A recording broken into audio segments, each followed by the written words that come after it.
কলকাতার new town এলাকা গত এক বছরে পলাতক আওয়ামী লীগ নেতাদের স্থায়ী আশ্রয়স্থলে পরিণত হয়েছে। আওয়ামী সরকারের পতনের পর বিভিন্ন কারণে দেশ ছেড়ে আসা এসব নেতা এই এলাকায় সাময়িকভাবে থাকছেন না, বরং অনেকে সপরিবারে স্থায়ীভাবে থাকছেন। এ কারণে শহরের দুর্নীতির মাত্রা অনেক বেড়ে গেছে। এ ফলে স্থানীয় পরিবেশ ও জনজীবনে ব্যাপক নেতিবাচক প্রভাব পড়ছে। অনুসন্ধান অনুযায়ী বাংলাদেশের রাজনৈতিক বা আইনি ঝামেলায় জড়িয়ে পড়া অনেক আওয়ামী লীগ নেতা নিরাপদ আশ্রয় হিসেবে নিউ টাউনকে বেছে নিয়েছেন। হাতিয়ারা থেকে চিনার পার্ক, রাজারহাট থেকে স্লট লেক, নিউ টাউনের দীর্ঘ এলাকা এখন আওয়ামী আস্তানায় পরিণত হয়েছে।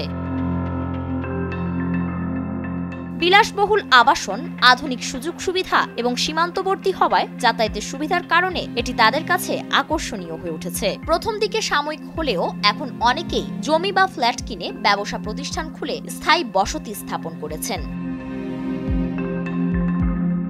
স্থানীয় বাসিন্দাদের মতে নিউ টাউনে বিভিন্ন ধরনের অপরাধমূলক কর্মকাণ্ড তাদের কারণে বেড়েছে। এছাড়া অর্থ পাচার, হুন্ডি ব্যবসা এবং অবৈধ লেনদেনের অভিযোগ উঠেছে তাদের বিরুদ্ধে। এদের অনেকেই দেশ থেকে কোটি কোটি টাকা নিয়ে আসছেন, যা তাদের স্থানীয় অর্থনীতিতে অস্বচ্ছতা তৈরি করছে।